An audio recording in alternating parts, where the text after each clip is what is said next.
Don't be given these phrases that we are all Kenyans. We know we are Kenyans. We don't need to be assured. Nobody should tell me, Stone PK, I'm Kenyan. Don't remind me. I don't care about your reminder. Okay? Don't tell me that we are Kenyan. Don't tell me we are brothers. We are not. We are not brothers. Because if we were brothers and sisters, we would be where Korea is, South Korea. We are not brothers and sisters. If we are brothers and sisters, children would be going to school today. Mothers would not be dying because of wakienda kujifungua if we were brothers.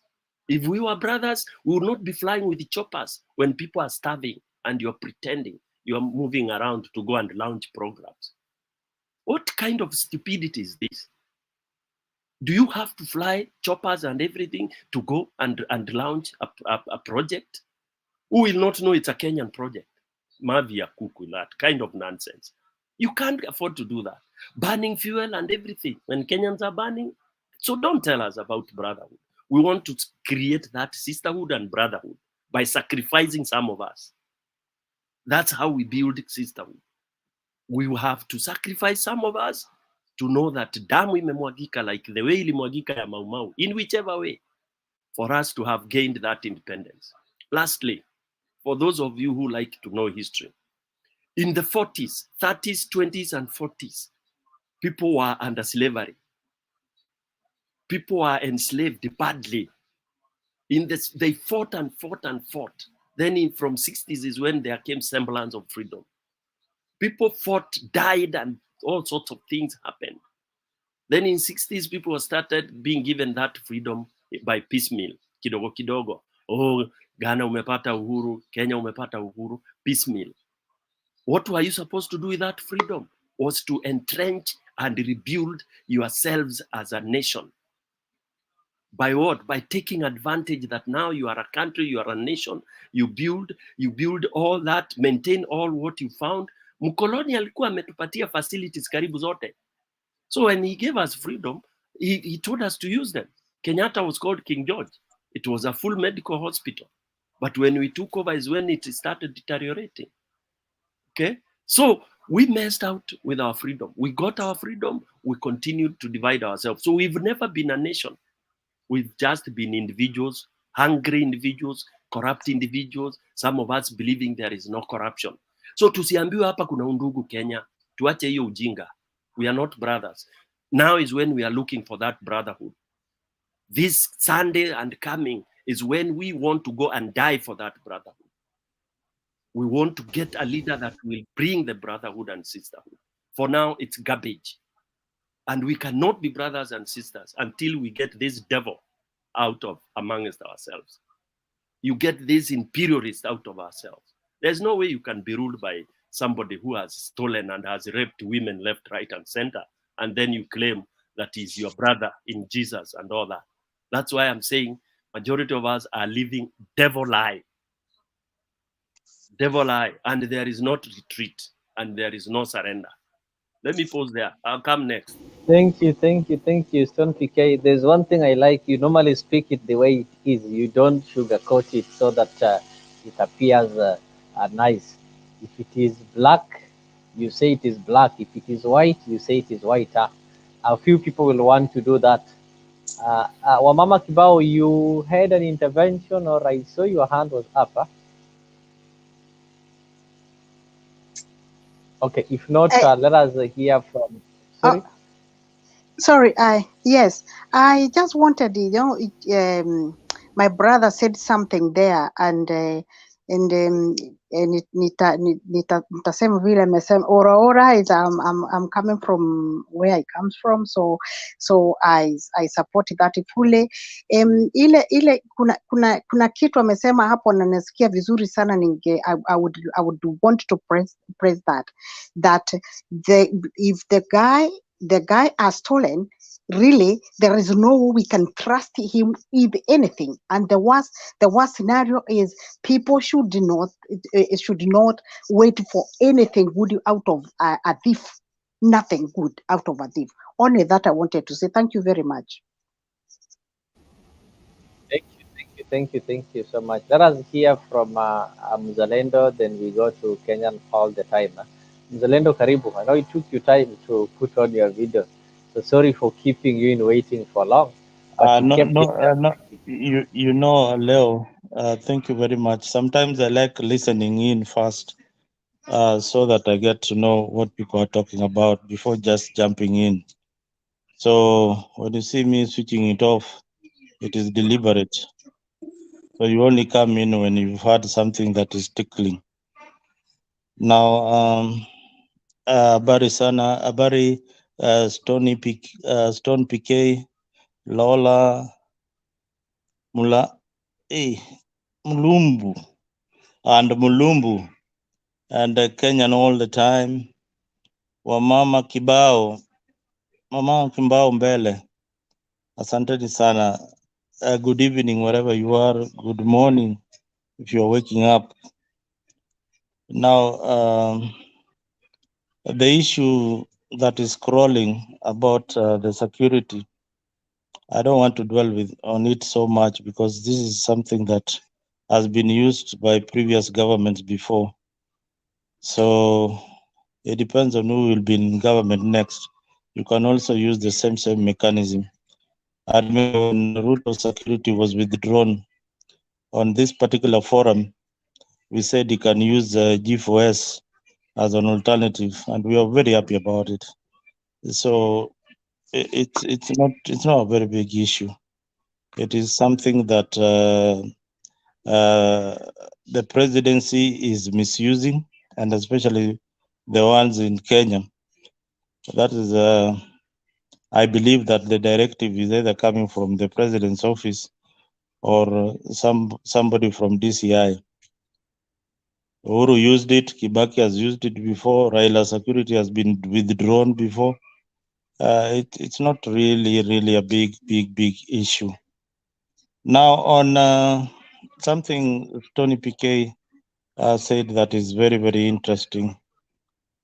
You know, the power structures in political formations. Now I'm talking about Azimio. The power structures within Azimio think that they have the solution.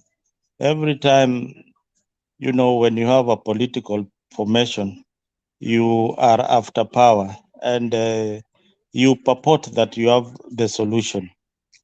Now, when it comes to issues like privatization of companies in Kenya, we are the same people who are complaining about corruption. And most of the corruption is not happening in the private sector. It is happening in the parastatals, the public sectors. That is where the corruption is. So how do you eliminate a corruption? Some people might use this issue as a as a political tool. Other government, like the one for William Ruto, is using it to raise revenue and to curb corruption. So when you privatize electricity, you are taking that service from the government and giving it to private citizens to run and encourage competition. In that way, maybe the prices will go down. But if you're using it as a political tool, then it's another story for another day. But privatization is a good thing. It has been done all over Europe. Most companies are privatized. Even jela hii watu wanafungwa, it is run by private companies where I live. Private companies, they privatize it so that the government does not spend a lot of money in companies like Mumias that have been wasting government funds for so many years. Nzoia, kina Nzoia, each and every president comes with a solution. Kibaki came, alikuwa na solution zero, ikakulwa. Uhuru came, akaweka pesa hapo, ikakulwa zero, nothing. Now Ruto has come and said, you know, these companies, let us give them out. What it is not an identity, it is not a state identity to run Mumias Sugar, but it will be productive to the locals if it is run properly and effectively, and it will create more employment. And that is what the ordinary citizen is looking for. So don't read a lot of politics in some things that will benefit the country. Those are the pros about privatization. And it also encourages competition and reduces waste. So this is something that should be bipartisan. You should not even think about politics and read Ruto's name all over it. This is something that will help your brother in Western when Mumia's or Nzoia is doing well, when Sony Sugar back in my village is doing well. For those who think, I've heard somebody saying here that alluding that all Luos should support Raila. And I don't know where it's written that we don't have a brain or we don't have, a second thought, or you don't know that this is somebody that we support. By criticizing somebody, it does not mean that you don't like him. It means that you want him to perform better in the big stage. That is the reason why we have to have an alternative voice. So people who are putting rules in one basket and saying that they have to support Raila Odinga, and yet you go back to their village, they have got so many political parties that they are supporting. Yet they want the Luos, they want to use the Luos, the Luo basket wholesomely to cause chaos and, run riots in the city, and pretending that they support Raila. Kumbe, and the other side, they are only supporting William, it's called Uhuru Kenyatta. So that should stop. We read a lot of politics in this thing. Some people don't read the politics. This war is between Uhuru and Ruto. This war is not between Raila and Ruto. Raila is just a pawn. This is a revenge game that has been going on.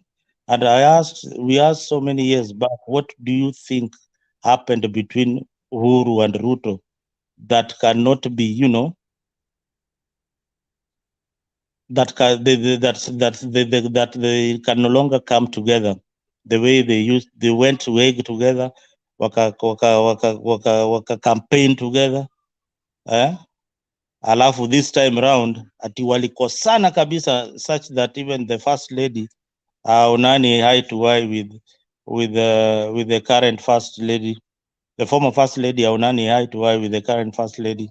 I mean, this is something that is beyond you. It is something that you should look deep into and know. About the rallies, I heard that kuna rally Sunday. I wish you could play the one for Jacaranda when Baba was sold. Hebu tuende huko kwa ikulu sahi. What did he say? Ati ngojeni kidogo, tuende kwanza tuandike barua, sijui tuandikie barua sijui UN, sijui tuandike barua sijui wapi. When Kalonzo came, he also did the same. You guys go slowly. Yeah, hii mambo tutatengeneza polepole. Hakuna polepole inatengenezwa, ni serikali ndio inatafutwa njia ya kuingia ndani. I told you, at the end of the day, these rallies should have an end game. Yeah, ukimaliza rally ya whatever Kamkuu inaitwaje, Kibra, lazima ukuwe na end game. Mwisho wa rally Maybe before you proceed, because I totally disagree with you.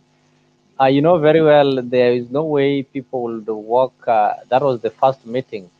This is a people's movement, so you cannot just meet people in Nairobi then you make a decision on behalf of the entire country.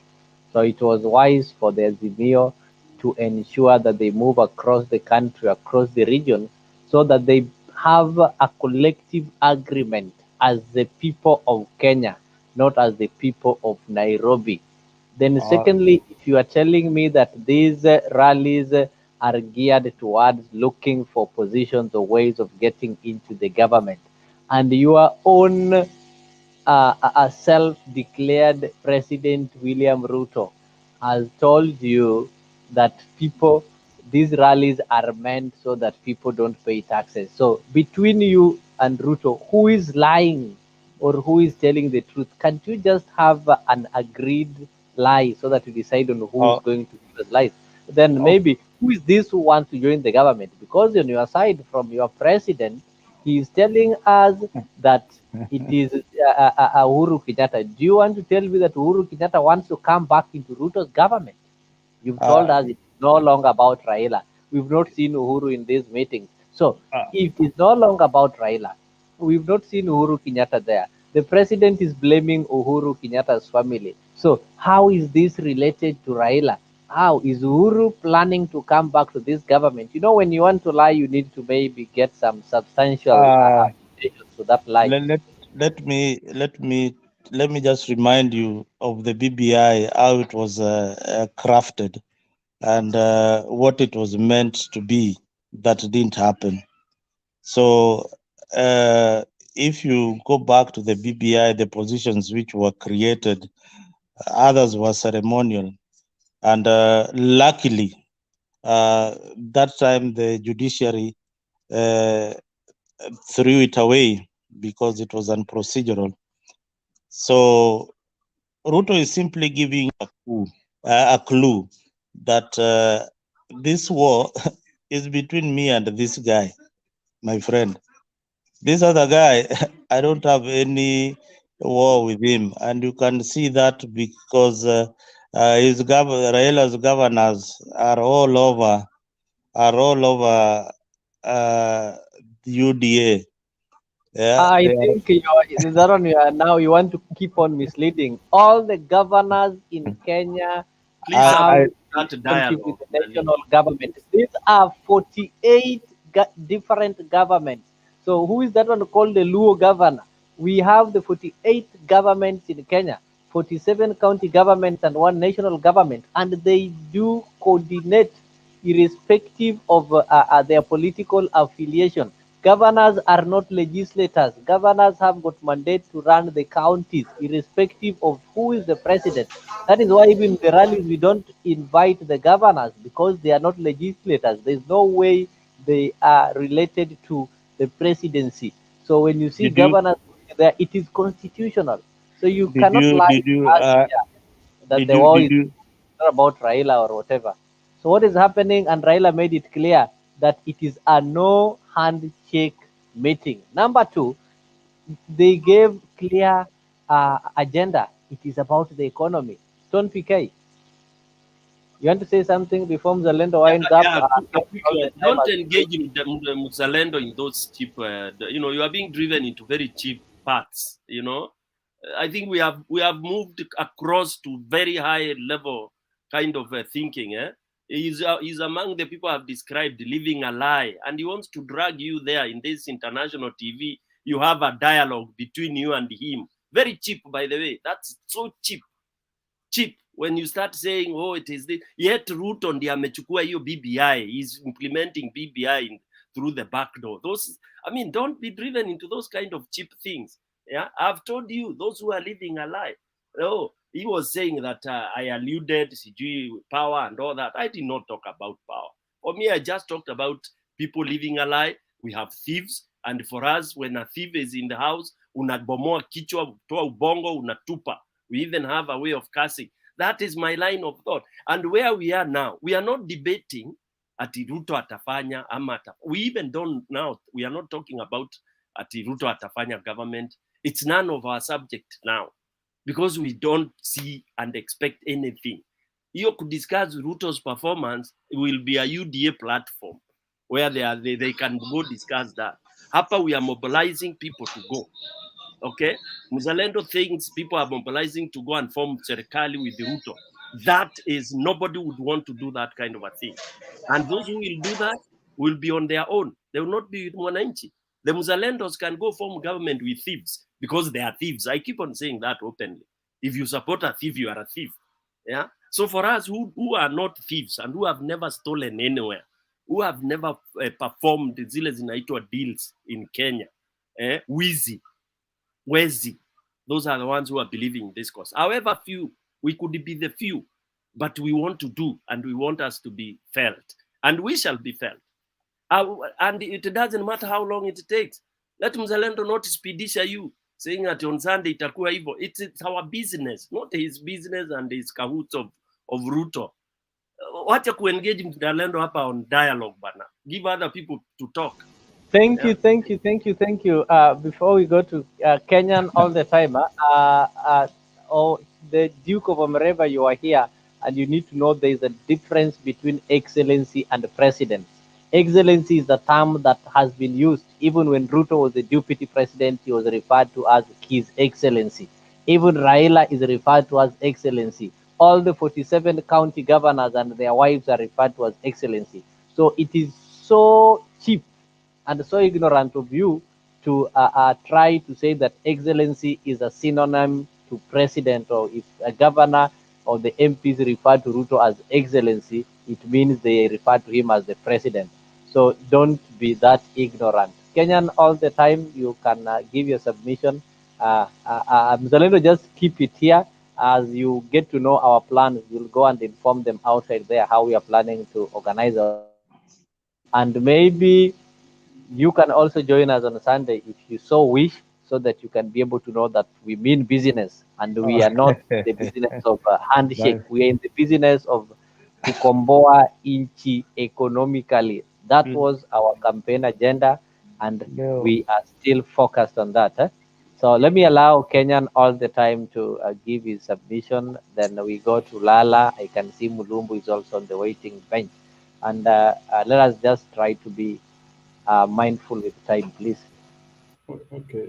Yeah, thank you, Bonaleo. I think you can allow Muzalendo to conclude. I think he had not Oh, concluded. all right. Mzalendo, wind up. You see, this is an Azimio characteristic.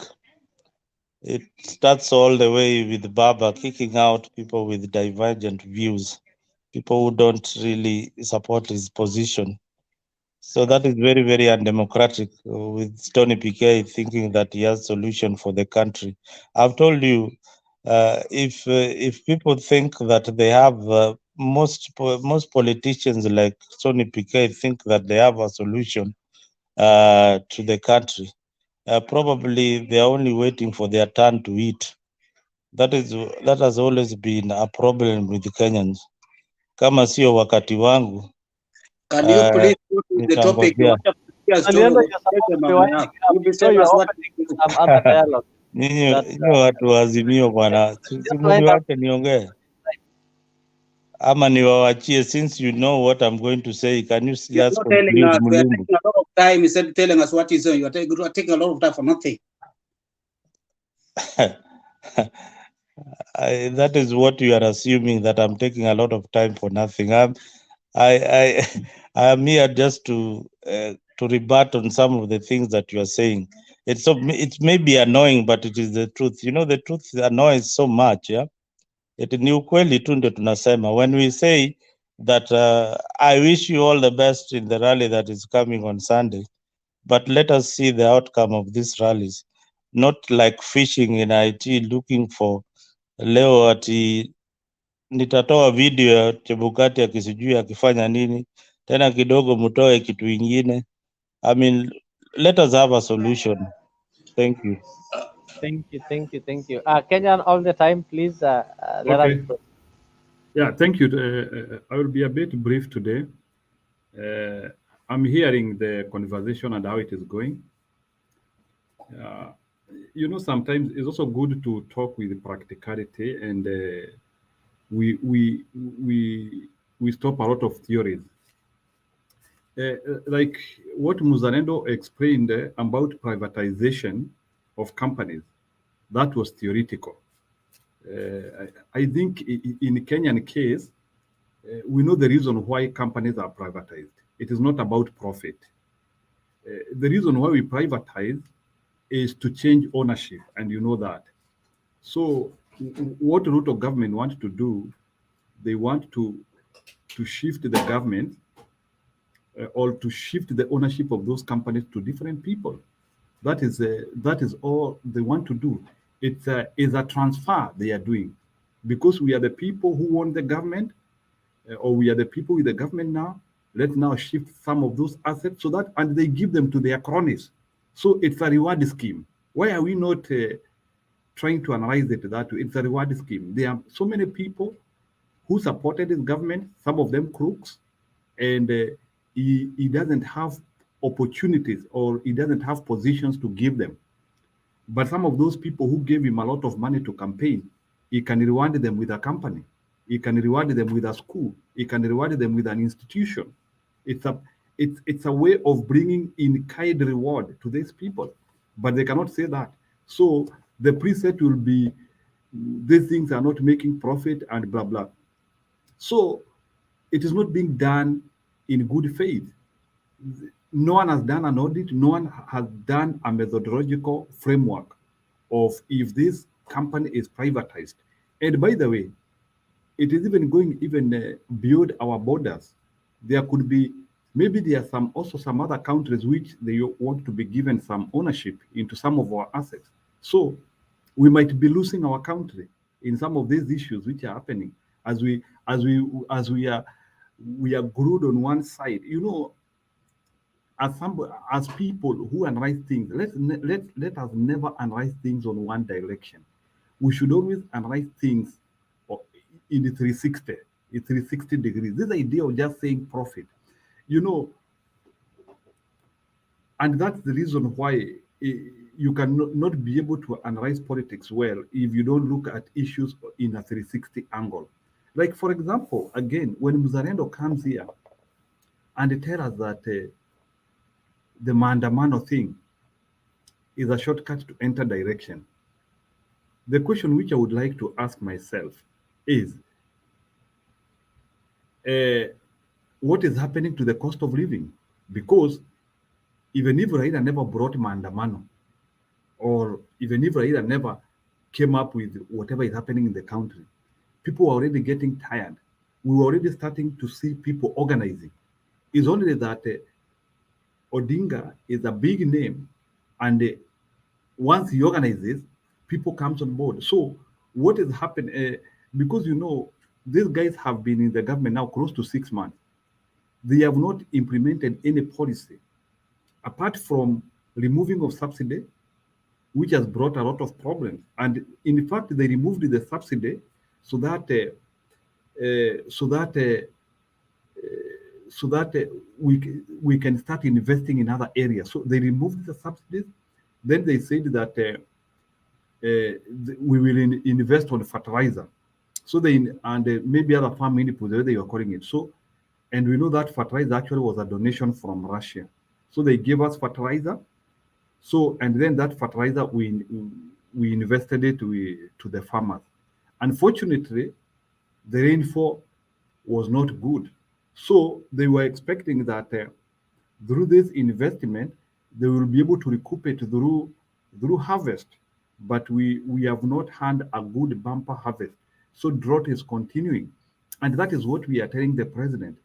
You cannot continue investing on agriculture alone without investing on short-term policies. And short-term policies, they are the ones which are aided by subsidies.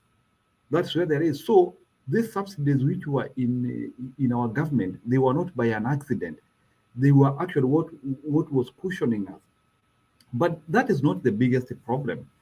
The biggest problem is that once you capture the government, you are supposed to start delivering on your mandate on day one.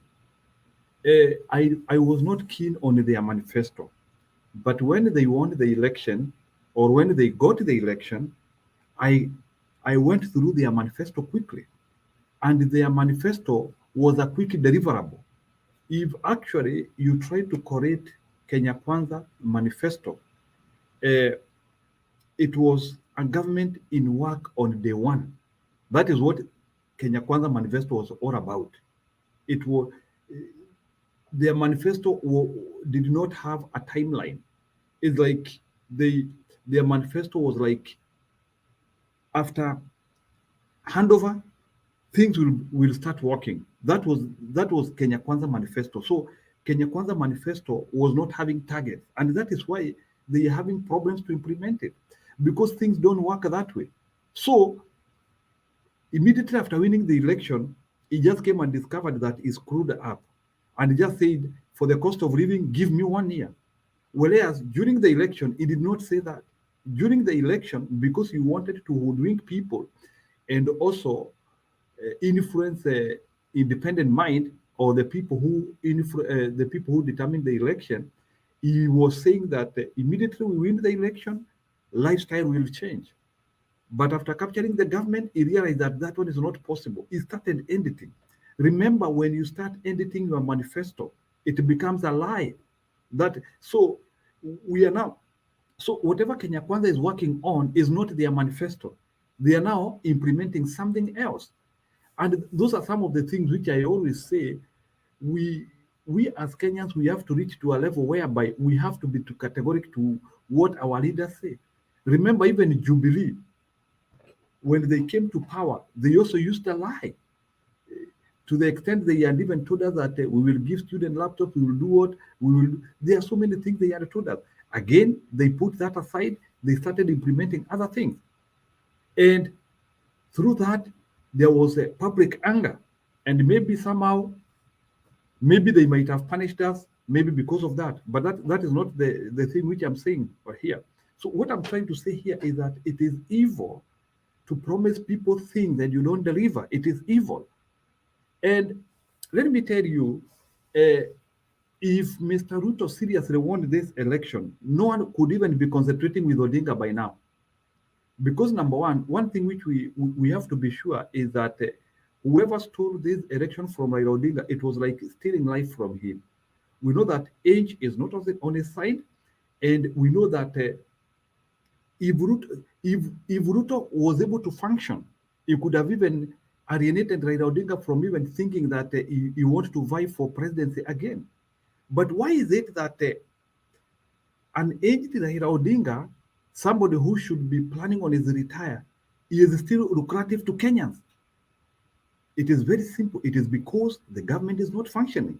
Otherwise, if Ruto functioned, he could have automatically eliminated Raila Odinga from politics, because he is a younger guy, he can get 10 years if he functioned. But why is it that people who are supposed to exit the politics of Kenya, they seem as if they are the people who have hope? It is simply because they are not functioning, and that is how they need to monitor that. There is no way in which Kenyans will concentrate with Raila Odinga if Ruto was functioning. It is that simple. So Raila Odinga is just a fallback of people who are stressed and they feel that things are not working. And I want to be frank with the Muzarendo. This is not an issue of tribalism. Some of us who are even saying we need a rescue plan, we are not even Ruos. Some of us even come from Mount Kenya region. So, like, I come from the same community with the Stony PK. So when we are talking of these issues, we are talking of a very, very concentrated matter, which needs to be taken with the seriousness it deserves. Let me tell you, Moi wasted a lot of time for us. And from 1992 to 2002, that presidency was not supposed to belong to Moi. But through his dubious means, it supported the will of the people, and he was in the power at the wrong time, and we suffered. And I want to say it now. The fact that Mr. Ruto is in power now, it is the wrong presidency at the wrong time. He is wasting our time. We are supposed to be miles ahead. But now we have somebody wasting our time, and I don't know how long he will be there, and we will look down the memory and we will come and audit him, and we will say that surely this guy wasted our time, because we are in the digital age, we are in the productivity age. We are not in the age of jokes. But I can see somebody who is joking with us. Let me tell you, the age where we are is if you joke, other countries pass you. We have been talking we have always been saying that our country is the biggest economic house in East Africa. If whatever is happening will continue for the next 1 or 2 years, other countries will start emerging. Business will start going away. Because you see, ease of doing business is not about having space or having a good currency. Ease of doing business is whereby an investor can come and you are not disturbing him. I'm now hearing these guys, they're even disturbing investors. Some people want to come and invest. you start by asking kickbacks from them. So how do you expect? And now we are in a government of kickbacks. That's the reality of the matter. We don't want to speak these things rounded clear. So what I'm saying is that now the Kenyan is on his own, as I find right now. I don't want to speak so much because I don't want to speak of this government, because this government has nothing to be talked about. And it is not about hate. You know, saa zingine watu wanakuja hapo wanasema ati ni makasiriko tuko nayo. It is not about hate. Personally, I'm not a sadist. If this guy functioned, I would not even be concentrating with other people. I want good life. I want my kids to go to good school. I want a good country. So if this guy functioned, we could not be here and trying to talk what we are talking here. And I don't think the millions of Kenyans who feel dissatisfaction, it is because they are Sundays. Everybody wants a good country. So what I was trying to say is that Mr. Ruto, as long as it doesn't function, the Maandamano spirit will continue growing. And we cannot tell Raila Odinga to stop Maandamano spirit, because that is the only fallback we have. Because if Maandamano spirit is going to fall down, and we have somebody who wants to mar everybody, he is now at the step of even want to mar the immediate former president. What will happen to some of us? He will even, I'm hearing, I'm hearing, I don't know how true it is. I'm now hearing that even they will even come to pay. It is something we are hearing. You know, they are looking for different avenues to collect money through taxes. So they will try to correct the information, and they will discover that still money is not enough, because you know they are not doing the right thing. I'm now hearing they want to increase pay by 3% or what. I don't know. There are things which are coming all over the air. So they are trying to look at so many places where they can get retro cash. But who told them that taxation is the right method to increase income in a country? You just work on industrialization, you work on manufacturing. Since they became the president, how many industries have they increased? How many businesses have come to Kenya from outside the world? Because if you want to become rich, it's all about foreign exchange. There's no way in which our country will become rich, and we are only talking of the Kenya shilling alone there. We are talking of money coming from Kiambu and going to Nairobi. That is not money. Money is foreign exchange. That is what creates the difference. So what is the foreign exchange which we are bringing to Kenya so far? And you only attract foreign exchange by business. Uhuru Kenyatta has no foreign exchange which he will give Kenya. Even if you want to collect all the money which Uhuru Kenyatta has, it is already accumulated in our total GDP. So there is no gain. But money in America and money in China, if you bring it to Kenya, that one will become a net product to your GDP. But any money which is within your country will not help you in growing your GDP. So I think these guys, even if they say they have serious economists like India and the rest, I think they have to sit down and come up with the practical monetary methodologies which can raise our income. And it is simple. Just bring industrialization, create industries. So instead of this circus I'm seeing they are doing and trying to say we need money from everybody to pay taxes. Okay, I want to ask some question. Even if everybody paid tax as they want, does that one prevent people, or does it prevent the government from having alternative sources of funds apart from taxing your people more? Because remember, taxes are burdens. In fact, you are supposed to look for mechanisms of easing burdens from people. Taxes are burdens. Yes, people should pay taxes, but they should not be many. We are having, like in the presidential debate where he lied, he said that petroleum was having 9 taxes. He is the guy who was against taxes. Now he is the guy who is pro taxes. I don't understand his line of operation. So, as I conclude now, Mr. Odinga, please, you are the only person who can rescue this Kenya. And we do not have a lot of time with such the presidency. So I know People have to be assembled. Maybe before Joshua, because naona kama Joshua kuuliza swali. People have to be assembled. That's why we are saying Odinga will help us in assembling people, because we cannot just be assembled like hatuwezi tokezea. So anyway, thank you for that, and I hope we can be objective. We can be objective, and we need to talk to Kenyans the right information, because tukianzia kuongea kama akina Muzalendo hapa, I'm not seeing a Kenya with a future.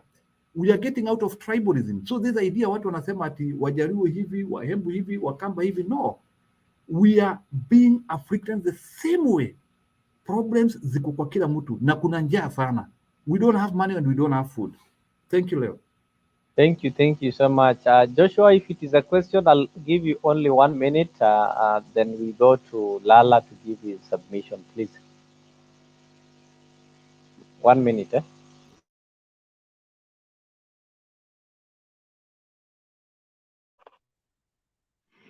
Thank you, Mr. Chairman on the seat, and other Kenyans. Hao watu ambayo tuko hapa sote tuko nje ya nchi. Sisi ndio wazalendo. Wacha huyo mzalendo ambaye anajaribu kuonesha yeye ni mzalendo. You have talked a point, my brother. Ndio kwa sababu nainua mkono to support you. We Kenyans, we forget one thing. We are the people, and we are the law. We are, and we shall remain the bosses of the country. Ndio kwa sababu anatuomba kura. Bwana Leo anekaa hapa for some time, ni kijana anasoma kutoka kwetu sisi ambaye tuko hapa saizi. Mzalendo ananiona, wanajaribu, wako na system, wana block somebody. If they see somebody who is tough, they throw that person out and then they go out. We are the ninjas of this program here. Even though Bernard hayuko, sisi tunawaangalia outside the country. We are the protection of the country, of the people. Ndugu yangu Mkenya wawote all the time anezungumza. Leo anezungumza. I've been here, hata ingawa natakana kuwa Geneva, lakini niko hapa for leave just because of Kenyans. Na wananituma, na wacha niwaambie ukweli, nyinyi mko hapa. Nimetumwa na Geneva Convention to stay focused. Na wana study program is the best, wacha na niseme the best of all Kenya TVs ambaye anapatiana report exactly, haijafanywa editing, anything wrong. It is natural, like we human beings tunakula natural food. This is the only program here. Na Bwana Ruto anafikiria ni mjanja, au hawezi kuwa mjanja kuliko huyu kijana ambaye ndio chairman saizi Mkenya all the time.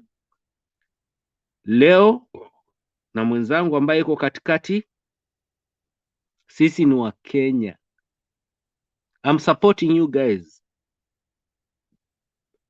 Si ati tunelala. Thank you Joshua for your support. Leo wacha a second. Thank you very much. We are seeing you guys. Tunaangalia, we are watching you guys, and we are watching Leo. Keep really the focus. Tuko chonjo na mtu asiwadanganye. We shall make sure that Africa will be, Kenya itakuwa an example for each and every country in the world. Because if Kenya dies, Africa is gone. Believe me or not. Thank you, Leo. Wewe ni kijana na lazima nikuheshimu na kiti yako. Shukran. let us hear from Lala. And maybe as Lala, you are coming, there is somebody called Caroline Atieno. I think you wanted to get in touch with Ellie. So kindly let me know how I can get in touch with you and share Ellie's number and maybe his email. So Caroline Atieno, if you are still there, maybe you can just give a comment there, then I'll see how I can get in touch and give you the contact of Ellie and his email so that you can contact him. I know maybe if even if she's not there, somebody can give her that message. Caroline Atieno, she wanted to get in touch with Ellie. So Lala, karibu. Asanteni wenzangu, hata mimi nafurahi kuwa nanyi jioni hii, sijui kama asubuhi yuko nyumbani.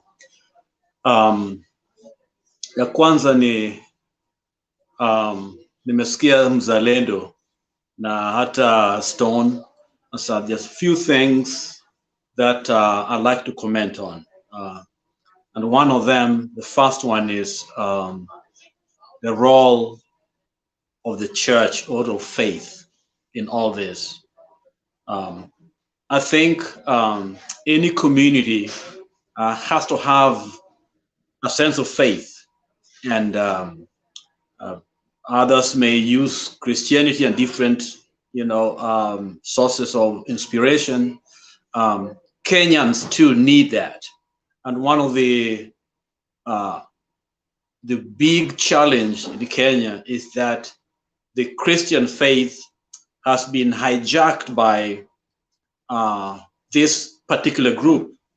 And so that if you are not speaking their language, if you're not believing what they believe in, because now they're organizing prayers, national prayers, when actually behind that prayer there is uwizi, they are looting, and so on. So faith is important, but the way it's been used by our people is wrong. Let's talk about Christian faith.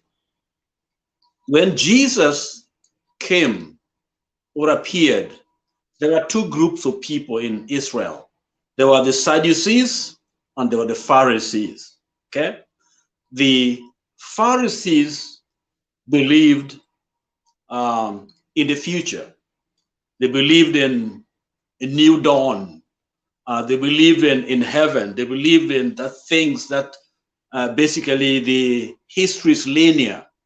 We are from one locale to another. We are moving to this destination, and there are things that we should do. But the Pharisees, the Sadducees or Sadducees, whatever they call them, Sadducees were the rich, the corrupt. Things are here, it is now. They didn't care about truth. They didn't care about facts. All they knew is, I want to get it. And I get it now. It doesn't any mean necessary. I'm going to get this wealth. And I'm seeing a similar trend in Kenya. There are those inspired by true faith, true justice, truth in what they do, and they believe in a better Kenya. And thus the group of Azimio leader, Martha Karua and others, whom we can look at their lives and we see these people hate corruption. They want the best for the country. And then there's another group, the other group that had a history of corruption. Look at the Western Hotel and other things that have been looted and the cases that are in court. We look at the DPs of the vice president right now claiming his 200 million from an investment of 7.5, which is equivalent to Safaricom. In other words, his business was able to do as much as Safaricom. And then you start asking yourself, what is going on here? And that is the Sadducees. and they organize electoral theft. And God to them is our God, is God of their tumbo. They ride choppers, and people believe they are the one with the answer. And you see, the same spirit has actually confused many Kenyans. And one of the things they have used effectively is fear. People are afraid of what they can do, okay, because of ignorance. And I think it is for us in diaspora to be able to open the eyes of our people to see that they have the power. They have what it takes. It is the people. We are the one who donated this power, that forms the government, and we can take it back. And so what we are trying to do is to get back truth, justice, so that our mothers and our brothers and sisters and living in poverty can also enjoy this, the prosperity and hope. The idea of privatization is really part of the scheme, because when you privatize, basically you are dividing the assets, you are selling the assets, and you decide how much you want to sell them, and they also decide who's going to be the buyer, and they are the sellers. And so you can see the scheme to kind of raise funds for their own pocket. They don't care about us. And I think that is also the opposite of what bottom-up really is, because if Aristotle is for the public good, it is for all of us. It is for the wananchi. They are the ones who take care of it. And it's supposed to benefit the wananchi. When you privatized it, you're giving it to one person. You are taking it to this one person. In other words, you're taking the money from the bottom and leaving them with nothing and giving it up, because they found the money there. So it is actually a lie, a very big lie, to us. And I say this, as my brother Stone mentioned, that in his backyard, thieves are dealt with. You know what to do with thieves. But I want to say this: Kenyans have that sense that you can't steal my chicken. If you do that, they'll probably burn you. Tires will be tied up and they burn you. And so that sense is there. But you see, it stops at a certain level. When it goes up to the top leaders, to the Rutos and others, they are stealing and they enjoy their loot, but people are down here are scared of them. But now I think we are waking up, and it's really for us in the diaspora to tell our people that Kenya is a big country, yes, but it's so small, okay? I live in Ohio. Ohio GDP is larger than Kenya, Uganda, Tanzania, up to South Africa, still bigger than all those together, okay? So if we get things right, it is possible for us to be able to build that economy very, very quickly, because there is right policies, right people. We have the system in place to be able to help. But right now, our economic index is falling. We are no longer where we are. People coming here, going to for vacation in East Africa, they prefer to go to Tanzania instead of coming to Kenya. And so already we are in trouble. And so if we don't correct things at the moment, I like when Stone mentioned that this is the time. This is our time. It is not about Raila or even Ruto and all these places. It's about right and wrong. We are not fighting an individual. We are fighting a system that is basically destroying the very thing we have worked for. Even for us, diaspora, we take money there. We send money, is keeping that economy. And we can't be throwing our money to dogs, to hyenas, to other people. I think it's better for us to support our people so that they can get back the power, their voice. So when they go to this meeting, it's about justice and truth for our people, that our nation can be able to get out of this trap that we are in. Ruto cannot deliver because the other aspect is perception. Perception is everything. Whenever there's an election, and people believe new government is coming, the economic index goes up, and people want to invest. That's what happened during Kibaki, the first Kibaki. Because Kibaki, it was a clear, victory, and everybody was, excited, and even coming out here for the country, everybody wanted to come to Kenya, wanted to invest in Kenya. And that actually was a plus in terms of building our economy. Right now, there's a flight.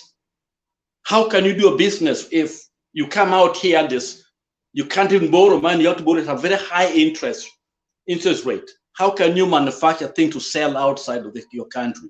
We are trapped in this. So let's tell those Kenyans that there is nothing that Ruto will bring to help them. I belong to a very small little group of scholars that I talk to on a regular basis from Harvard Business School. And Kenya was, under one of my classes I took, Kenya was a case study for the possibilities that we have for our nation, for our people. But with the news that is coming from Kenya, with the kind of people that they already been profiled, from Hague and others, and people like Ruto and others who want to deal with us. So let our people know that they are on the right and the just cause. They need our support. They need our prayers. For me, I pray, okay? They need our spiritual fortitude, and that we are doing the right thing. Ruto has to go for us to be a nation. And this is not about an individual. This is about right versus wrong. A thief, somebody came and stole, and you can't do it. We are having issues here with the Trump issue, and America has to pursue him, because if you don't have truth and justice and people, then democracy is dead. Democracy is dead. It has to be built on that. If we don't take care of it, what do we have for prosperity? What do we have in place to guard that we'll have a future as Kenyans? And I think we are one, and the election, if it's correct, 8.1 million, it shows that Kenyans are one, are united. It is this other group that is dividing us. Tribes, the Kenyans are Kenyans. And most of us, if you come to us, we have every tribe in our home, okay? Kenyans are relating to each other. And so it is important for us to know that these people, not only, but they're bad for the nation, but also they are feeding or instilling tribalistic mindset. And also they are actually pointing, or they are planting seed of fear of war, fear of this, fear mongering, okay, in the people, fear of violence. This is not from Azimio side, it's from their side. We are following a very simple logic. Sorry. I'm closing, I'm ending. We are following just 1 second. Following a very simple logic. One, open the server, let us have the actual figures, and let the country move forward. A very simple thing, and we will be on the right track. Thank you very much. Thank you. I think our message still stands. Joshua, 1 minute, then we can see our Kenan heroes. Is it Kenyan heroes or Kenan heroes? He's already in. So, Joshua, 1 minute. It's not a question to my brother. is just a message whereby we are all, wacha tuseme, ambayo tuko hapa, tunatoka nje, hatuko Kenya.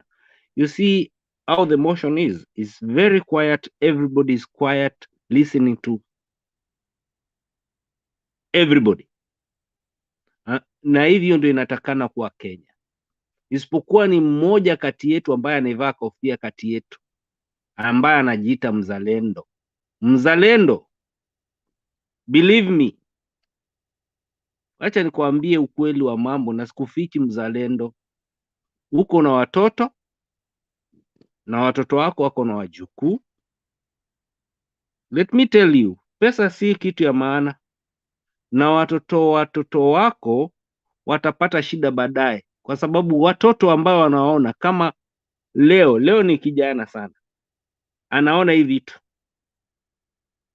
na ujue hii vitu ambayo iko kwenye TV kwa mtandao is a record of the future. Usidanganywe ndugu yangu, na kuomba usidanganywe na ulimwengu. Enda kwa John. Thank you Joshua for some kind advice to mzalendo. Just a second, Can I reply to this guy? kwa sababu Lola, ni ndugu yangu, okay, lazima wind up mwambie. Nilisema dakika moja, so unajua. Sawa. Leo wacha nimwambie ndugu yangu mzalendo John. Sawa. Chapter 3. Mwambie. John chapter 3 verse 16 peke yake inakupatia ile unataka, ya?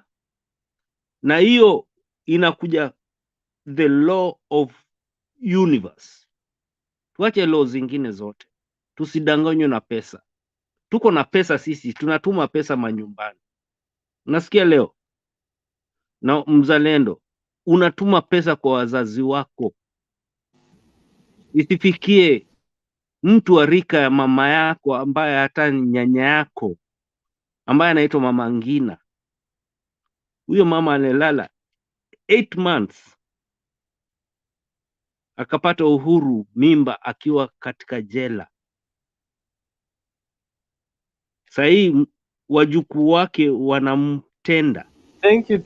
So I'll give you another time, another opportunity to submit and clarify that. Mzalendo ako hapa, haendi, utaweza kumsawisha zaidi. Mzalendo, you wanted to respond or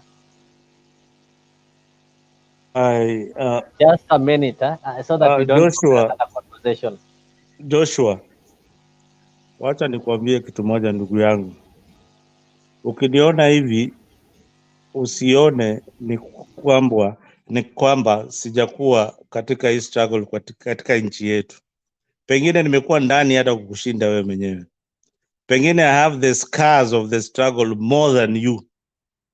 Pengine I have voted in my country more than even you. Pengine I have participated in the elections more than even you. Pengine I've even vied before you because of the interest of my people and the interest of my country. So ukianza kusema ati ukiona wewe ndio unapenda nchi yako kunishinda mimi mwenyewe, na kuambia la, mimi napenda nchi yangu Kenya. Hata pengine ungekuwa na hiyo mesha ama tape mesha ya kuonyesha wewe ndio roho yako unapenda nchi yako kunishinda. Umesema kitu mzuri sana hapa, wewe uko Geneva. These media platforms kama Mutembei TV, it's a very, very good thing. Nobody. We have African, wacha nikujibu. Nobody goes beyond African tradition. Hauwezi kwenda kwa nyanya yako ukazungumza matope. No way. Okay. Mama ni mama. Mzazi ni mzazi. I don't know. I don't know. Come on. I don't know what you are referring to. Mama ni mzazi, mzazi ni mzazi. I don't know what you are referring to. Mama Ngina ni mzazi wetu wa Kenya. Bullshit. Wewe ni mtoto. I have not mentioned Mama Ngina anywhere, and I'm talking in my conversation. Order, Mzalendo, yeah? I think we need to come to order. You're somebody who is learned, and you need to know Let, when to proceed with let the conversation and when to end the conversation, and you need to read the mood and the minds of people. I hope you are guided and you're going to take care of that. And maybe in your response, you are right. You might have fought for the liberation of this country. You might be having scars, but what matters is now, are you? It's sad to see you maybe when the journey is now nearing the end, when we are now achieving what you've been fighting for. You know, it will be worthless for you to fight all let those years only to come and give up in the last minute when let your fight is needed, only to come and betray your own fight at the last minute. Leo So nobody is disagreeing with you. We have Leo people who've been in this cause, but now, people like Kivuta Kibwana, they've really done this. But now, at the moment when your energy is needed most, then you decide to betray the cause. That is what matters now. So I think that is what Joshua maybe meant. No, I think when people look at somebody who is maybe supporting pro Ruto agendas, they think that you actually met Ruto or you talk directly with Ruto. Personally, I've never met Ruto. I've never been approached with any UDA supporter. The only thing that I support is his agenda, and I know is a transition to good governance. After Ruto, we'll have a very, very good president. He's a different president from Kenyatta. He'll be different from Moi. He'll be different from Kibaki. But what my brother was saying here about Mamangina, I don't know who was mentioning Mamangina's name here. I didn't mention Mamangina's name anywhere. All Uh, right, thank you. Now, what he was saying is in regard to maybe the topic that people are discussing, the withdrawal of Bang Mangina's Yeah, so I said, he's just oh, furious that to one see I you said I would not supporting. comment. I Yeah, said, he's let just furious to see you supporting Ruto. And you know, when you support Ruto, just as Stone PK says, if you support a thief, you are a thief. So we believe, and you also know it very well, if you're supporting Ruto, then you're supporting every action that he is doing. So yes, that is yes, why he's yes. so furious about it. So maybe let us not open that debate. Let us get focused, because you know our main focus here is to ensure that we do away with rogue, unpopular, and realistic government like the one we have currently. Let us welcome Kenan Heroes so that you can give a submission. Then I'll come back to you, Zelendo, so that you can also try to convince us why we should change our mind and not attend the Sunday rally and support Ruto. That is the place I want you to convince us. Why should we support Ruto? Don't tell us maybe other things. Don't try to predict the outcome of our meeting, but just tell us why should we not attend that meeting. If you convince us, I'm sure we will not attend that meeting. But as long as you people are not convincing us, as long as you are not telling us why we should not be attending such meetings, you are giving us several reasons as to why we should attend that meeting. And the movement is growing bigger and bigger. And soon it will become bigger than Nairobi, bigger than Kisumu, or bigger than even Kamkunji. And we'll no longer have to hold these meetings in the field, but we'll have to march and hold the meetings in State House. Kenan Heroes, Karibu.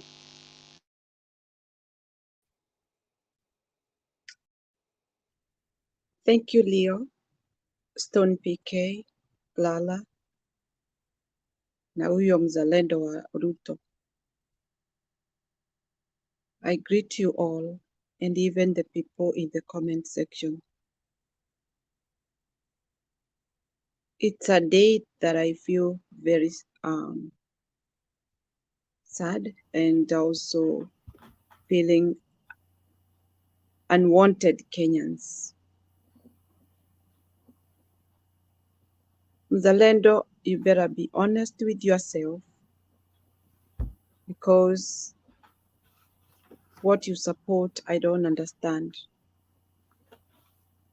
I don't understand you, and I'll never understand you, because you are a human being, and you can see how many people are suffering in Kenya, and still you want to elude that wewe huwezi fikiria mambo ingine. You are a human being who should sit and think what people are going through in Kenya. Mimi nina shinda moja. Mkenya ambaye ni Mkenya ametoka Kenya, ambaye anaona maumivu ile watu wanaenda through. Hata afadhali uache kuongea, unyamaze, ukae kando. Badala ya kuongea, unaonekana na dunia nzima ati una support mtu ambaye ananyanyasa watu nchini. Hata kama unafurahia hiyo mambo mbaya anafanya, at least be honest with yourself. That's all I can tell you. Mimi nataka kusema leo kama Mkenya, Kenyan heroes ni wale watu wanafikiria vile hii Kenya yetu inaweza endelea mbele in a different way, ambayo tunapigania itoke kwa mikono ya watu ambao hawajali maisha ya wale wengine. Huyu mzalendo nataka ajue kwamba kuna mama mzee na mzee ambao walinyang'anywa pesa zao. Hiyo ni haki gani ya mtu ambaye anasema ati ni kiongozi? Wanyonge unawanyang'anya kile kilicho chao, na bado unatengeneza vile utawachukulia watu hatua watoe taxes. Ni za kupeleka wapi? If you are taking taxes from wanyonge na unanyonga wanyonge, what are you doing? Are you really building or destroying? Ni kazi gani hiyo muhimu ambayo anafanya? Anafikiria Wakenya watafurahia saa ile hawana chakula, saa ile hawana school fees, watoto wako nyumbani wanalia, wanashindwa ni nini inaendelea, ati mimi sitapeleka mtoto wangu shule. Mtoto anasema mimi sitaenda shule. Ni kwa nini mama? Hiyo ndio shida ile tuko nayo right now. Na kama mzalendo watoto wako wanaenda shule, nataka ujiulize, huyo mtoto mwingine haendi shule, utamlipia wewe? Utamsaidia? Watu wachunge mdomo vile wanaongea. Hata kama una support huyo mtu, huyo ambaye unasema ni kiongozi wako, tafadhali tuchunge ile maneno inatoka kwa mdomo, isije ikakugeuka kesho ukajikuta mummed. Uchungu ni nao, kwa sababu ule Mkenya yote ambaye saa hii analia na hakuwa analia mbeleni, ni nini imehuzisha hiyo kilio? Hiyo kilio imetoka wapi? Na kwa nini analia? Na serikali iko hiyo inajiita hiyo serikali ambayo sielewi. And in fact somebody has no guts. You come here and start narrating ati mtaona vile atafanya, mtaona vile ataendesha serikali. Serikali gani hii ambayo hata hatujaona even a single thing done? Wananchi ndio wanaumia. Wewe kama huumii, wewe mzalendo, ujue kuna mamilioni ya watu wanaumia. Ukiwa wewe peke yako unajisikia. In fact, you make me feel very painful when you start talking about Ruto, ambaye anatesa watu right left, hana huruma. Ni kitu gani amefanya ambacho unaweza tuambia tufurahie? Ujue mtu akililiwa na watu huna bahati. I'm telling you. I'm not that old to give you parables, but I believe those happens. Mambo mingi tumeona na hatulii bure. We know that people are in tough times. Now, this is a man-invented problems.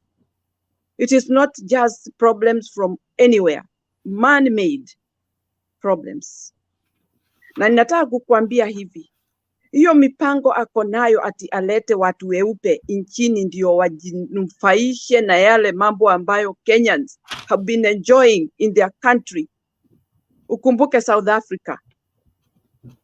South Africa, hao wazungu waliweka maduka, wakanyanyaza South Africa. I think you know the story.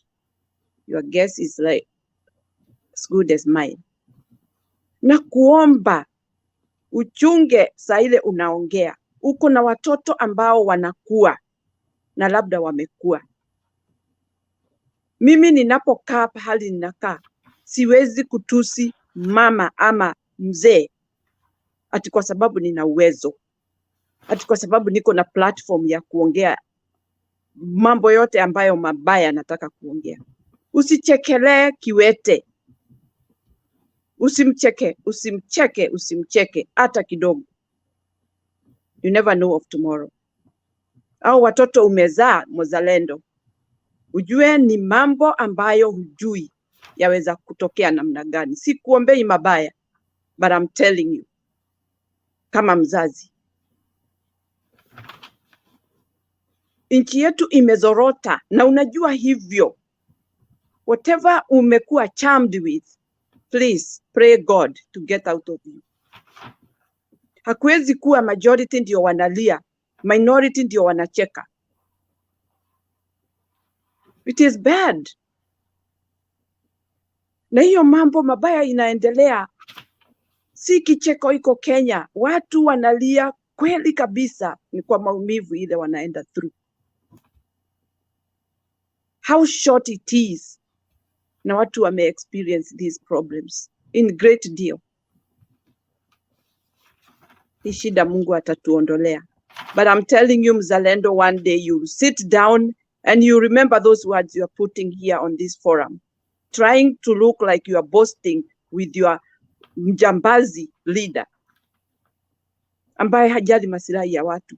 Anawezaje kuwa anaomba Mungu na unanyanyasa watu, unawanyang'anya kilicho chao?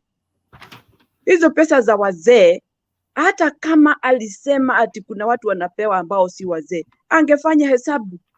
Why is he so busy running up and down? He should sit down and put the pen on the paper and know who are given. And it is easy. He has got soldiers outside where he can send and tell them, I want this constituency number of the old people. And it will come there. Then he can pay those who are eligible. Lakini si kugeneralize alafu naua wazee. Walizaa lakini sasa wako na shida, hawana namna, hakuna mtu wa kuwasaidia. Yeye ni kijana anajisikia. I'm very serious about this as an individual Kenyan. Kenyan heroes will stand with our country and we are going to resurrect our country. And they're gonna fight for this because we believe Raila won. Na hiyo winning yake ilipochukuliwa, huyu mtu hata badala awe na tabia mzuri, ajenge Kenya. Hiyo ndio vitendo vile anataka kutenda. And I'm afraid to say, ni kwa nini watu kutoka pandi hiyo hakuna kujenga, wanataka kujenga Kenya? They just want to destroy Kenya. Kwa nini? Watu wajiulize. Hata hiyo Wakikuyu anahuzisha hapo ni wa kujifunika nao tu. He is doing everything to his benefit with his tribe. Wakikuyu wanikuwekwa tu, wamewekwa hapo. We know what happened. They were given money so that they can support him. And it is few of them. It's not everybody. Wakikuyu ni kunyamaza, wamenyamaza. Na kweli kabisa hawawezi kujitokeza waseme chochote, lakini siku itafika na hii itakuwa revealed. Daylight and everything will come to pass, na nchi yetu itakuwa safi na itakuwa imara. Kuna mtu amezaliwa awe ananyanyasa watu mamilioni na ni mtu mmoja. It's very painful. We can't accept this. Our country is bleeding right now because of one man ambaye anajifanya ati ni mtu wa Mungu. I don't want anything from you, Mzalendo. I am not going to answer any question from you. I am going to speak and I keep quiet and I don't want any question because mtu ambaye anasapoti mwizi hata yeye roho yake ni hiyo. Na Mzalendo, you make many people feel very bitter about what is going in Kenya, and people are trying to support that. I am one of those who are very bitter because I know I follow my culture, and our culture cannot be destroyed by new people coming from other countries to come and destroy our relationships. Africans love each other. But what I see in Kenya, most of Kenyans are not honest. They are not open. They are not straightforward. They are hypocrites. Na wengi wale wanakuja hapa kutueleza mambo ya huyo leader wenu ambaye haeleweki, anapenda Mungu, mara hapendi Mungu. He don't believe in God. He has his own belief. And I say that with no fear of contradiction. Asanteni wa Kenya. It's so painful.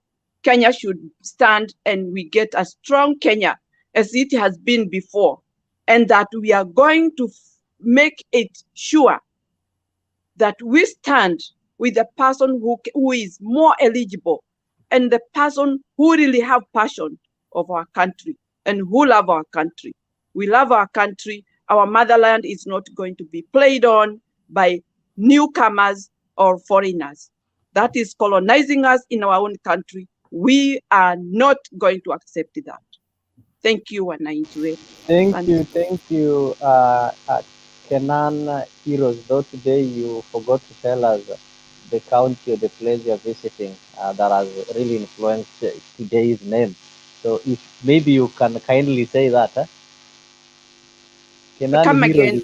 Come again. Then you didn't tell us. You've been telling us the meaning of these names that you keep on using kulingana na ziara yako nchi yetu ya Kenya. So sijui huyu Kenan ni wa wapi?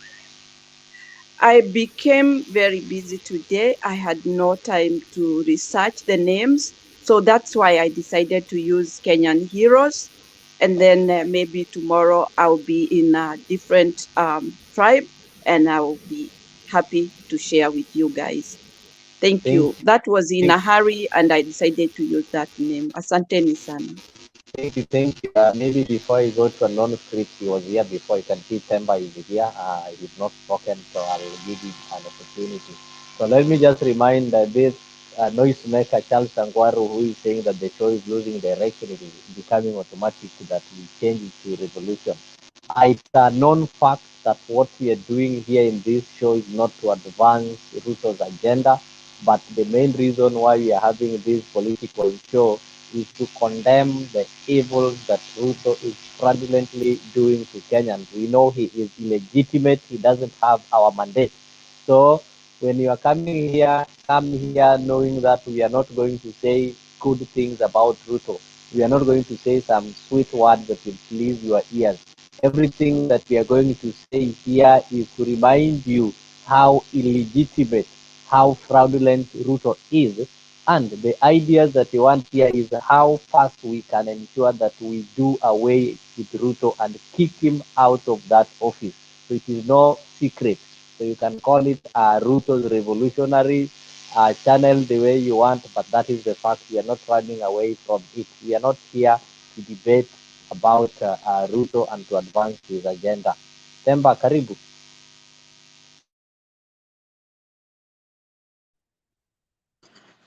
Thank you, Leo. Glad to see all of you, the debaters on the forum. I can see fellow freedom fighter Stone PK. Anaona hasidi wetu hapo mzalendo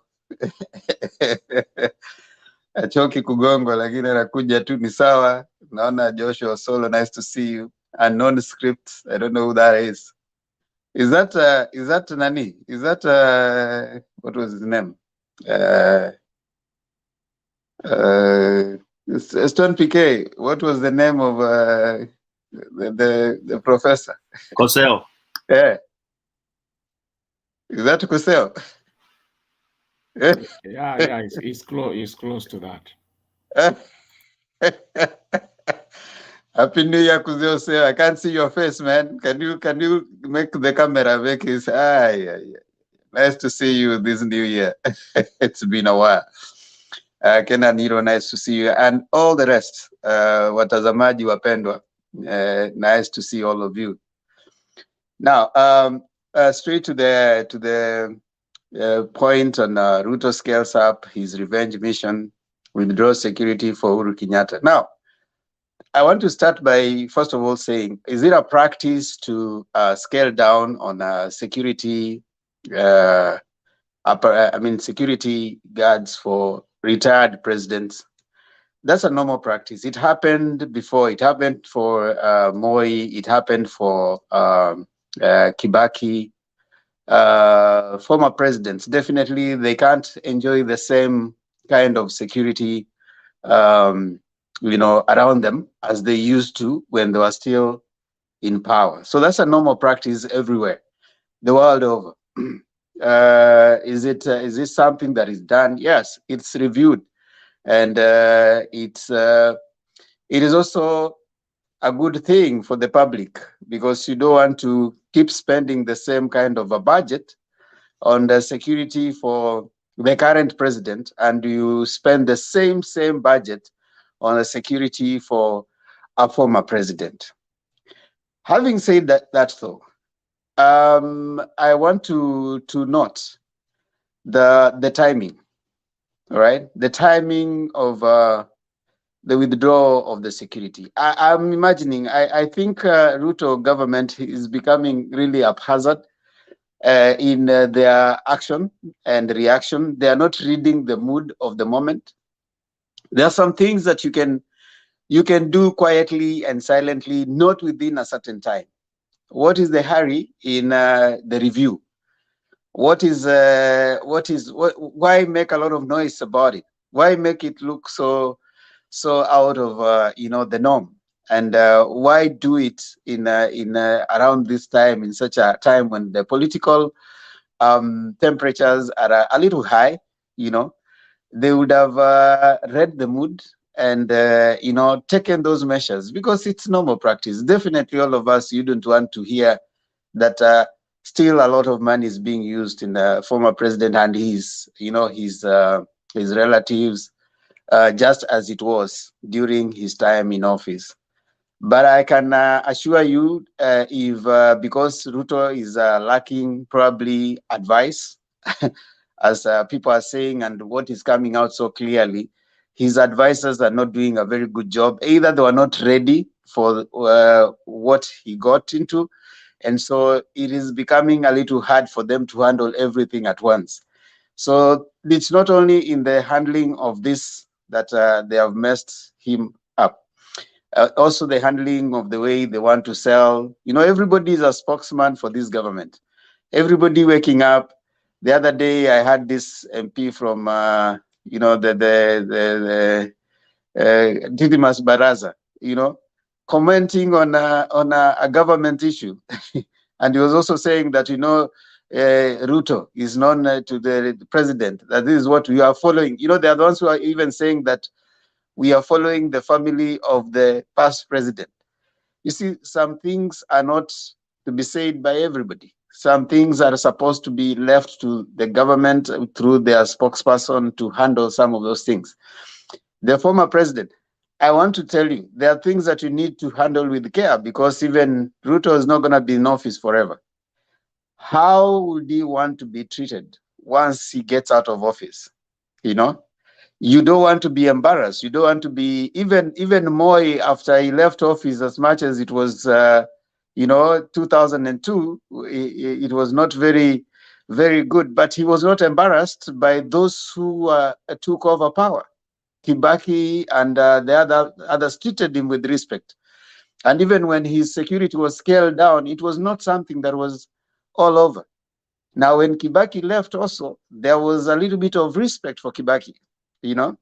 So you don't want to engage in a certain way of action that could jeopardize the way people view your presidency or view your actions. So I think there's a lack of wisdom, in my view, in the implementation of some of those policies, as much as they might be a norm, practicing them. But I think it is not the time for them to be done the way they are being done right now. The other thing that I want to say is, of course, like we said, it is it is a headache. It is a headache to the Kenya Kwanza government or UDA government. You say, like we said, it is not Kenya Kwanza, it's UDA. They didn't envisage the kind of force that they are seeing right now. So I'm thinking every government will be worried on how to manage such kind of a force that is threatening their stability. It is not up to Azimio. I know some of us are saying that, oh, Azimio, if they want this, they should do this. It's not up to Azimio to determine how things are going to go. It's up to the people who have the powers right now to determine how it is going to go. They can choose if it's going to go south or if it is going to be managed well. Their response to whatever activities that are going on is going to determine. So Muzalendo, together with others, if they are good political readers, they are the ones, they say that power is with the government. The government is the sole owner of violence. They have this is the police that have the guns. It is the army that has a gun. It is the government that has that kind of they have legal use of violence. So it's them to choose which direction this thing will go. If they choose that it's gonna go the way of peace, it will go that way. But if they choose that it's gonna be violent, then most likely that's how it's gonna degenerate to. So that's what I can say for now, and I can take it back to Leo.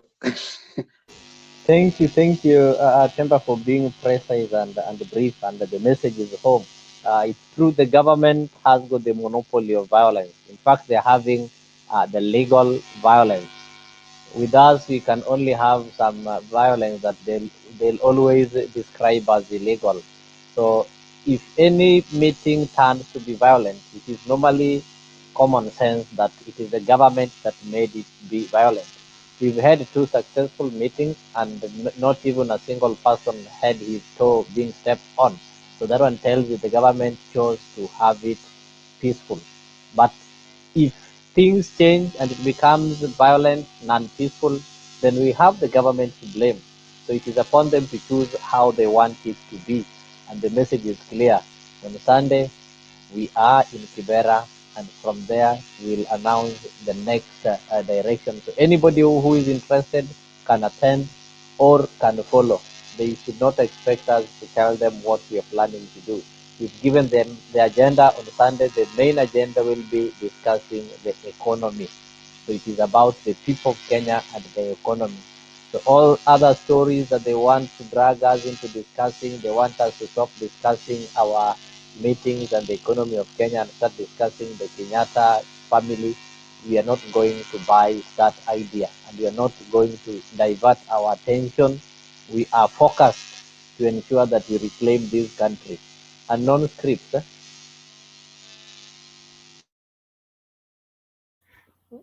Oh, yes. Thank you, Leo. Stone, how are you? Remember, Happy New Year. Mzalendo, how are you? Mzalendo is asleep. Uh-oh. Well, Kenan, Mzalendo, you can't be asleep when. I can't be asleep at this hour that we just come, Mister. And there's a lot of lies, so Anyway, Kenan Heroes, how are you? Remember, long time no see, but hii maneno ya security, I don't agree with your comments for the reason that you are not paying attention to the little details. Even if you are the one who was accorded that security, and assuming you are Mamangina and you are in Mombasa for a holiday there, all of a sudden your bodyguard is not there. In the name of scaling security. See, please remember, try and see the small prints in this. I don't think people are so much concerned about reviewing of security or anything. It is basically the way they are doing it. And I do not know. Personally, I feel so hurt, not with Uhuru, but with Mamangina. Why interfere with our security the way they did? Leaving us speechless. I did say here earlier when I was here that the presidency of the senior Kenyatta must be seriously differentiated with the Uhuru's presidency. What they did is embarrassing even to this country. It's very bad to Mamangina. The people she went on a call it a holiday with, you just take them without even consulting her.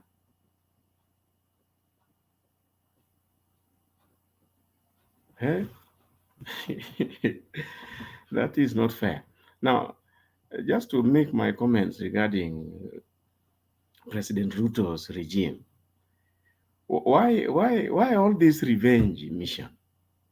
Why turn upside down whatever the previous regime did, and they did most of it together. Some of the steps they are taking around the taxations. You remember at one time the President Ruto told us about I think 15 taxes which were causing the fuel no VAT. I think he was trying to explain during the interview at for the presidential debate. He said that there were so many taxes there. Why not reduce the taxes? Why try to pick a case with the president regarding his businesses or call it the first family businesses? I don't not know, but the few Kenyans I've talked to seem to be reading a lot of malice in the president's businesses directly being targeted. It doesn't make sense. It doesn't make sense.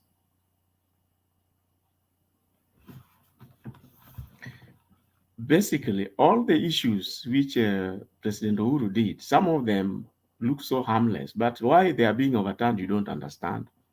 We are all aware of what they did with the President Uhuru regarding the Mombasa port. It was to save the regional trade in Kenya with the neighbors, Uganda, Rwanda, Congo, Burundi.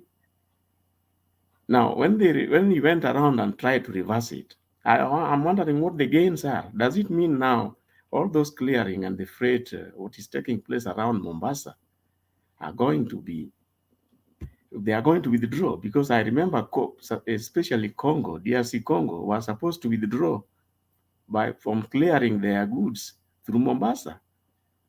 Now, out of anger and disagreement with your boss, you go and reverse such a thing. I'm not so sure what is going to happen to those regional bilateral trade between in Kenya and the other neighbors. Now, you remember what he did about the judges. He's doing the opposite. We were not explained to the so-called dossier, which was against the judges which were instated. We have not been explained to so clearly about these issues about the education sector, which is being reversed, the CBC, and how now the other way around is what is good. Now, the issue of the subsidies is hurting the common Kenyans. Now, you are promising them a good future, but they are hurting now. Well, time will tell.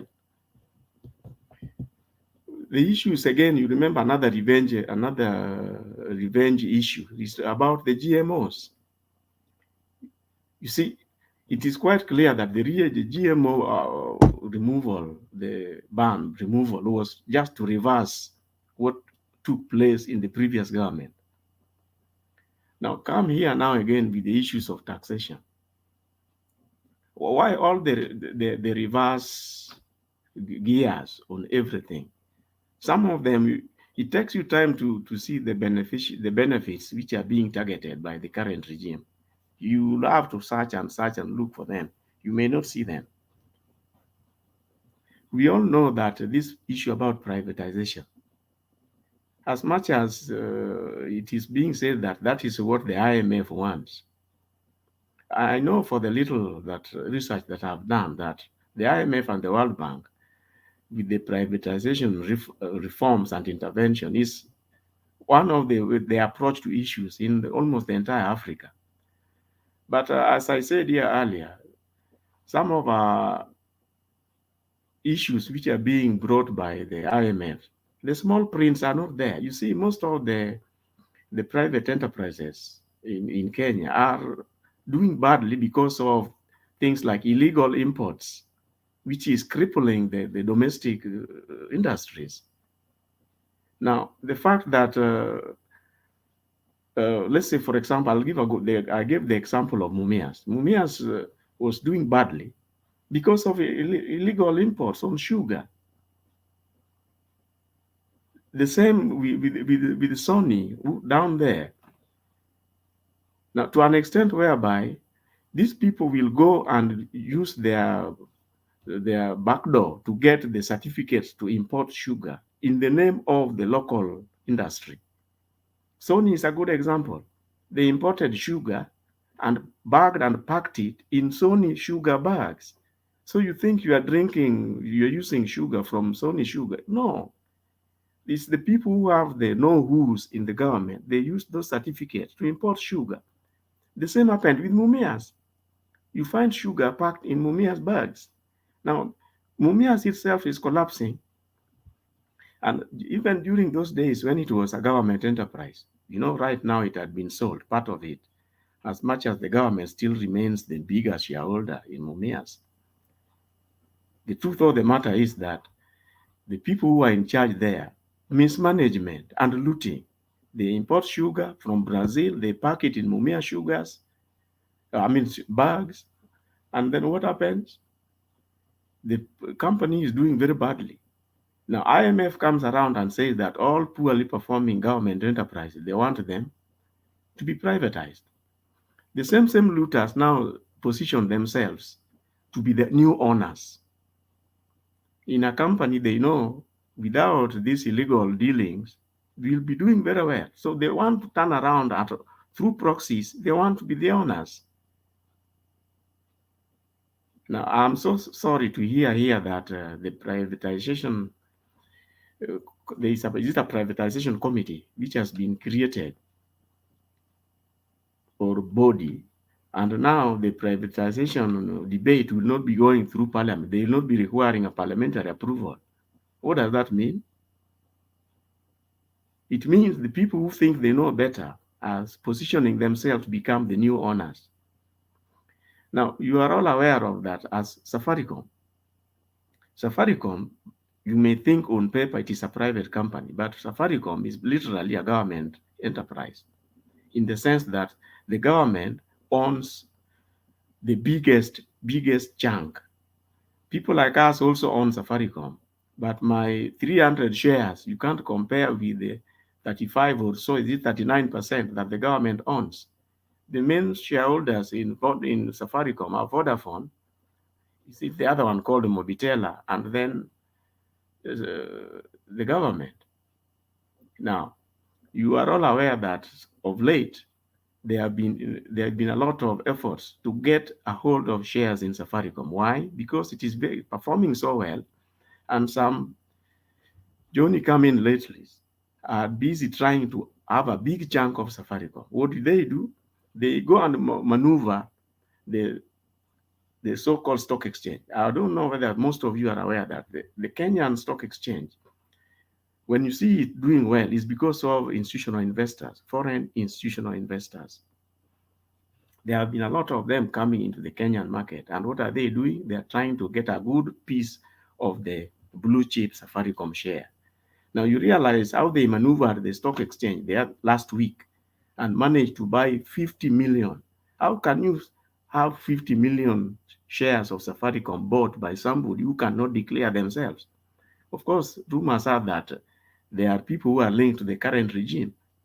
They have already bought 50 million Safaricom shares. They made sure that the prices went down, down, down, as low as they could. After that, now they have allowed the prices to come up. And now what are they planning? As part of this so-called privatization, that big single shareholding in Safaricom by the government, it is going to be up for sale. Believe me, your guess is as good as mine who are going to be buying it. Now, that is the kind of regime that now we are having that is coming to resuscitate anything in the country. It is sad. Now, talk about the withdrawal of the security. I think, Leo, you remember some time earlier, somebody was saying that where are the facts? I think it is Duke who was saying that where are the facts? Now, I didn't know, but I hope it is just a rumor that they wanted to leave President Uhuru with 6 security guards at his home. There are also allegations that he said that if that is the case, then he can do without. Now, if you are the president of a country, why do you want to pick bones where there are no bones with anybody? A peaceful coexistence is the good for each and everyone.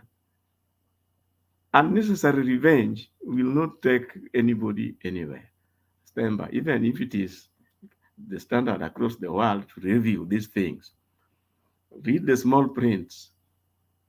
I hope it is a lie, because they are saying that I think the president had about 119, the total. Now, if you withdraw them and then you want him to have call it less than 10 for that matter, that is like umemnyang'anya kila kitu. Well, that is a very sad state of affairs. Anyway, I want to conclude a little with commenting about the issue of the elections. These elections, I remember Mzalendo was saying that then what will happen? What will happen with this and that? You know, if you have the institutions operating okay, then things are easy to handle. If you push people, maybe you are the president, you have the powers. I think the correct word is that you have the long end of the stick. So you have the police, okay, you have the bishops, I would add on that. You have the judiciary, you have parliament, you have senate. What else do you have? Even the governors you have, isn't it? Now, this country, we are all aware that it almost had problems in 2007 because of one main area, the judiciary. If you see things are moving in such a way that the current people, what is happening with this after this election is that slowly by slowly, we are losing the judiciary again. If I was President Ruto, you would try and stop such things because it spells doom. If today there is a serious issue and you try to take it to the courts, maybe you have the long end of the stick, the way I'm saying. So you have the police. You ask the police to come and arrest me. They take me there. Then I say, no, I'm not going to that court. What will you do? Ask yourself, what will you do? Because That is what is likely to happen. Sooner or later, nobody will be going to the courts to resolve anything. Will we still be having a country? Yeah. I'll leave it at that. I hope Stone will be able to make some some Thank you, thank you, thank you, thank you yeah. for your submission. Temba is there. I think you want to give some response or some question. Then from that, yeah, Temba. Thank you, Leo. I think Kuseo or unscripted script and non-script did not understand me. I said that the foregoing, the obtaining environment requires better action. But even having said that, you actually said what I also said. You reiterated the same, that the environment right now would require a different approach. Whereas we all agree that a review of security system for past presidents is something that happens across the board. It's not something that even Ruto himself has control over. There's a legal provision on what is entitled to the previous president. The same thing we say, sometimes people can use legalities to progress their own intentions, which I do not say is not happening right now. Someone is saying, you're saying that she was left down there in Mombasa. I mean, such kind of things require, while it is normal to withdraw security, but they require better action approach than what we saw. Now, we also need to look at it from the bigger perspective. This is something that has been done before, and we think it's time for it to stop. Probably they are doing what was done even before by previous regimes. You remember Moi, deciding that you're not a minister. When you're in a bus, you're going home. So most ministers would always wait and go to a radio when it is news time. Wanakaa hapo kuona kama bado wako na kazi. 1 o'clock. Yeah, 1 o'clock they're waiting. I remember there was one Dr. Adu Awiti who was nominated as a vice president. Well, he was in a bus to Kisumu. He was really told that now you are a vice president. There was also another minister who was relieved of his duty when he had gone for a meeting. So he's coming out of the meeting and he doesn't find his driver and the bodyguard. They're all gone.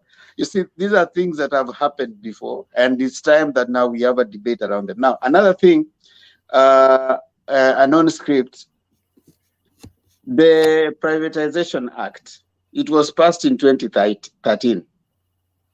If you can access it, it's out there. You can access it. It was passed in 2013. The Public-Private Partnerships Act, 2013. So 2013 is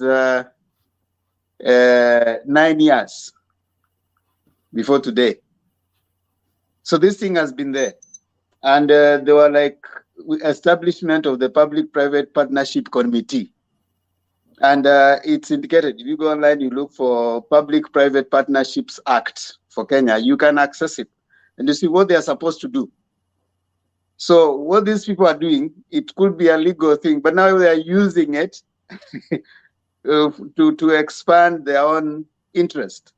What are some of the things that the Public-Private Partnership Committee is supposed to do? If you go down there, working with the ministries, an act of parliament to provide for participation of the private sector in the financing, construction, development, operation, or maintenance of infrastructural development projects of the government through concession or other contractual arrangement, the establishment of the institution to regulate, monitor, and supervise the implementation. That's from the Public-Private Partnerships Act, 2013. Now, some of these laws, we have them. And then when they start implementing them, they use them to their advantage.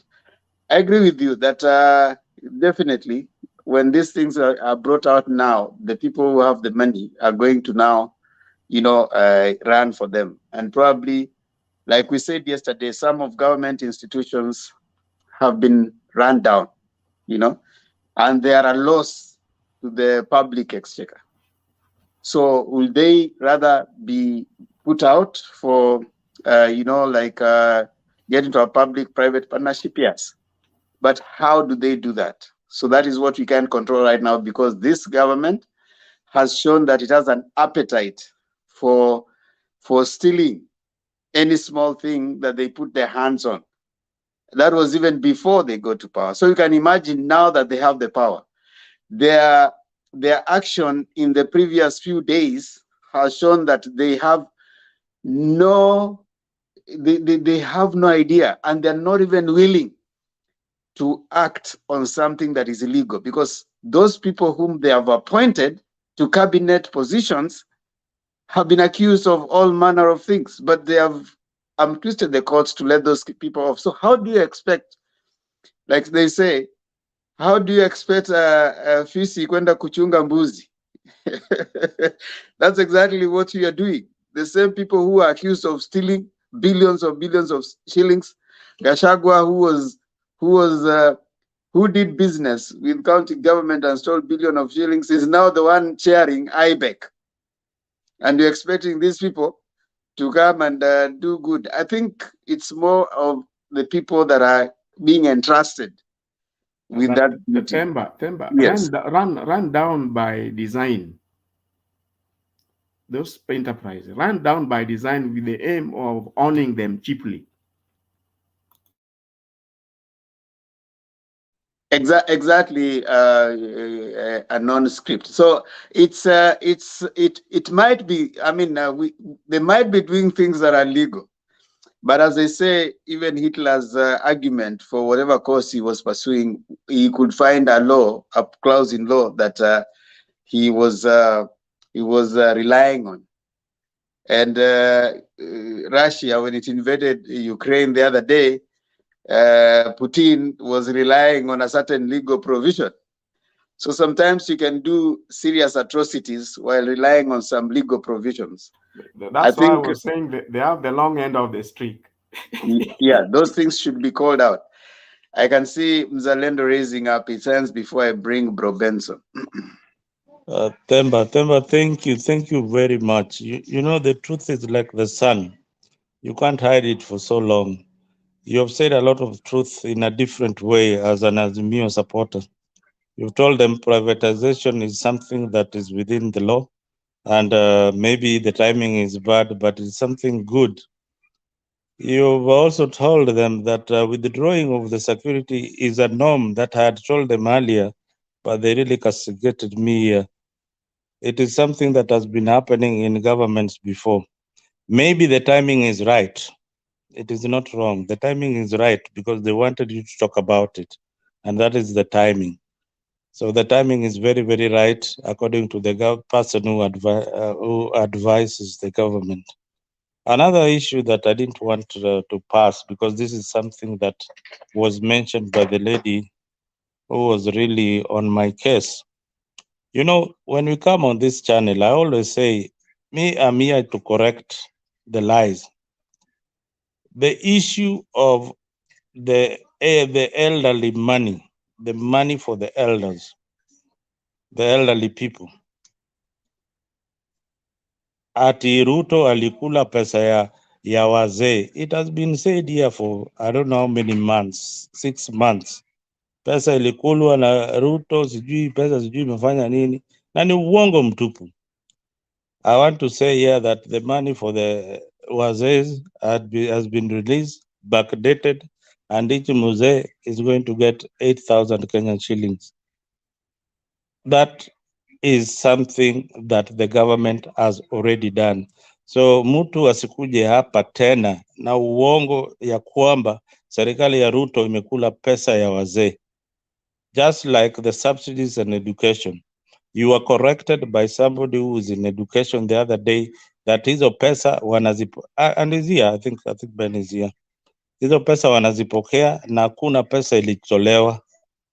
So uongo, siku ya uongo inakuja tu, siku ya ukweli inakuja tu pole pole. Mambo ya whistleblower, sasa mumesikia that a gentleman went to Azimio and told them, you know guys, manze mimi niko ninaanza wapatia hizo results. They paid him a lot of money, akakuja na some bogus results there.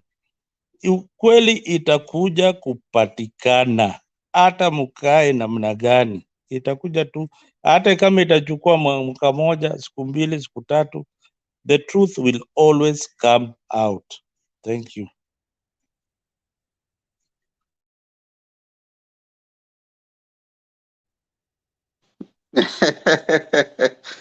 Mzalendo. Unajua wana